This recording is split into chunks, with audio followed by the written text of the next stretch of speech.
છોટાઉદેપુર અને ક્વાંટની આ ધરતી પર પગ મૂક્યો અને તરત એક યુવાન મિત્ર આવીને કહી ગયા કે 3 દિવસ માટે બંધ રાખવાનું કીધું છે, પછી તમે તારે ચાલુ કરી દેજો. વાત સાચી? તો મિત્રો, તમારી જવાબદારી બને છે કે માનનીય અમિતભાઈ, તુષારભાઈ, જિગ્નેશભાઈ, ચંદ્રિકાબેન, કાંતિભાઈ, રાજુભાઈ પારગી એ તો સભા પતાઈને નીકળી જશે.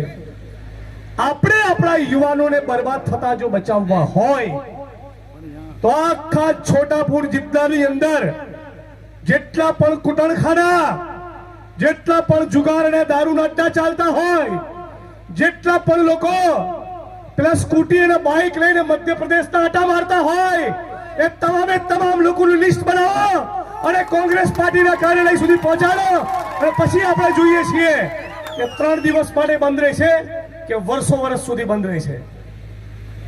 આખા ગુજરાતની અંદર આ એક જબરદસ્ત ક્રાંતિ ચાલી રહી છે.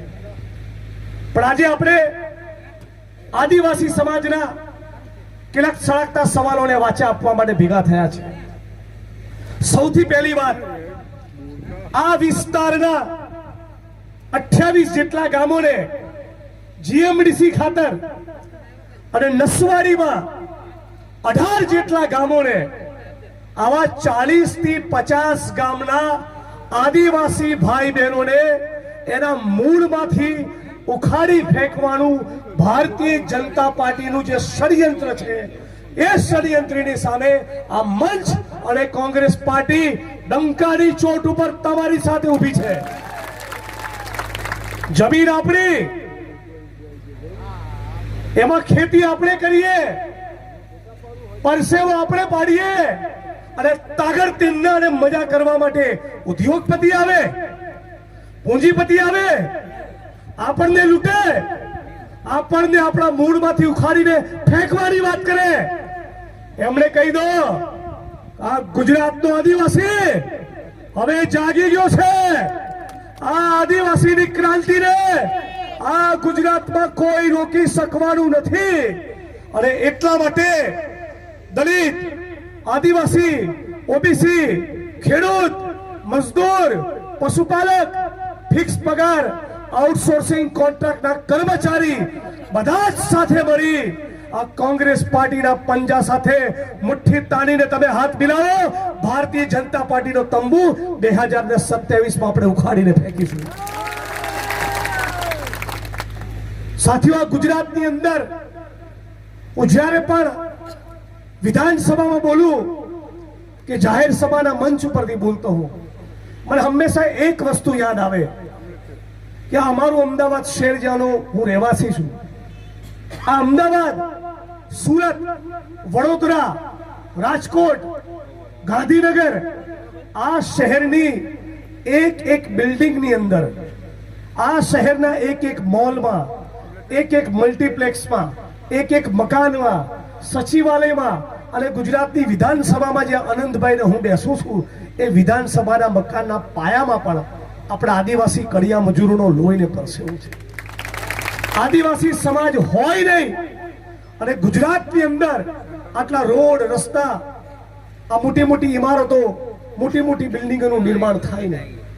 પણ બહુ દુઃખ સાથે કહેવું પડે છે, તમારા વડીલો, તમારા પરિવારના દીકરાઓ જ્યારે મજૂરી કરવા કે દાહોદ, ગોધરા, પંચમહાલ, બાંસવાડા, ડુંગરપુરના આપણા આદિવાસી ભાઈ બહેનો જ્યારે મકાન નિર્માણના કામમાં અમદાવાદ કે સુરત કે વડોદરા કે ગાંધીનગર જતા હોય, આ 150 સીટોનો ફાંકો મારનારા ભારતીય જનતા પાર્ટીના એક ધારાસભ્ય મને બતાવો, ભારતીય જનતા પાર્ટીના એક મંત્રી બતાવો જ્યારે કોઈ કડિયો મજૂર અમદાવાદ કે સુરતના બિલ્ડિંગ પરથી 500 રૂપિયા માટે પડીને મર્યો હોય તો એની વિધવાની આંખના આંસુ લૂછવા ગયો હોય. તમે એક ભાજપનો નેતા મને બતાવો.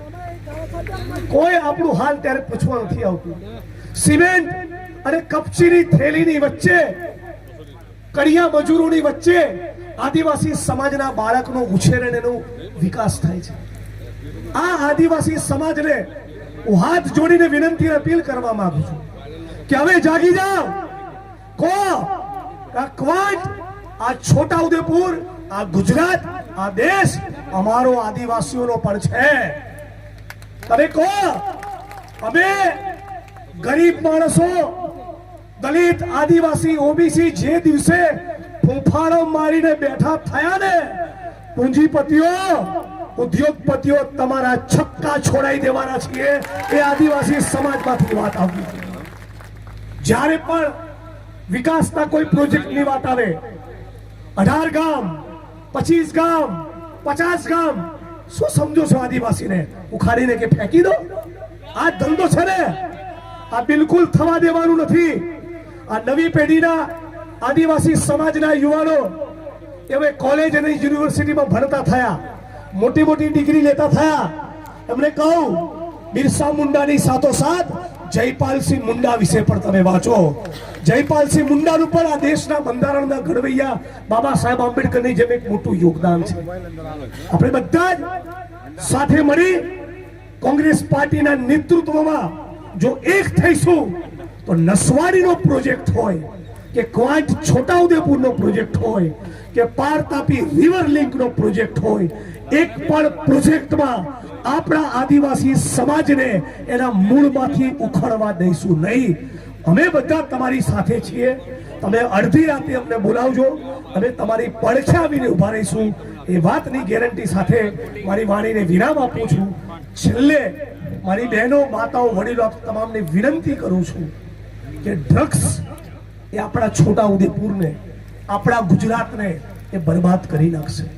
તમારા દીકરાઓ જ્યારે યુનિવર્સિટી કે કોલેજમાં સુરત કે વડોદરા કે અમદાવાદ ભણવા જાય, તેની પર નજર રાખજો. એમને કહેજો કે બેટા, દુનિયા થાય, આ ડ્રગ્સના ચાળે નહીં ચડતા. એવા ખતરનાક કેમિકલ ડ્રગ્સ આવી ગયા છે કે તમે જીવનમાં પહેલી વખત એક અઠવાડિયું લો, 7 દિવસ તમે ડ્રગ્સનું સેવન કર્યું હોય અને 8મા દિવસે ડ્રગ્સ ના મળે તો લોકો નર્મદાની કેનાલમાં ભૂસકો મારીને આપઘાત કરે છે.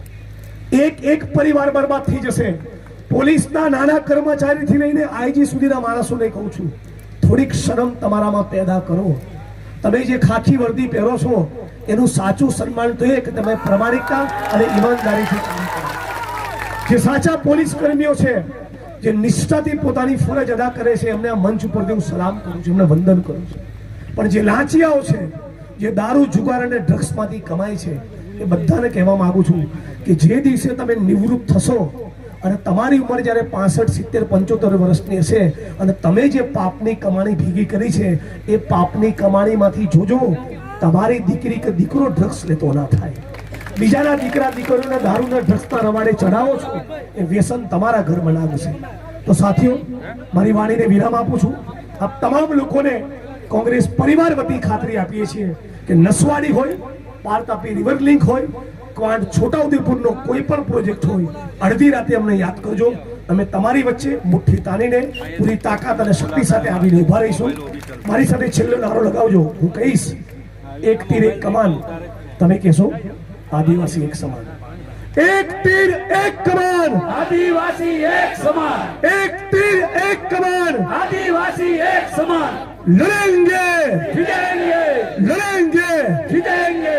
જય આદિવાસી, જય જોહાર, જય સંવિધાન, જય કોંગ્રેસ. આભાર. એક્ટિવાથી લઈ જેસીબી સુધીના, ટૂંકમાં દરેક વાહનના અને દરેક કંપનીના, જી હા, દરેક કંપનીના અને દરેક સાઇઝના ટાયર એકદમ કિફાયતી ભાવમાં મળશે, અને તે પણ આપણા છોટાઉદેપુરમાં. જી હા, છોટાઉદેપુરમાં. અને હા, જો તમારી પાસે રોકડા રૂપિયા ના હોય ને તો ચિંતા ના કરશો, અહીં બજાજ ફાઇનાન્સની સુવિધા પણ ઉપલબ્ધ છે. સરનામું છે Apex Traders, silver spoon hotel સામે, triangle complex, highway road, Chhota Udepur. Mobile number છે 7359953545. છોટાઉદેપુર સહિત રાજ્ય, દેશ અને દુનિયાના સમાચાર જોવા માટે સબસ્ક્રાઈબ કરો તીર સમાચાર અને બેલ આઇકોન જરૂર દબાવો.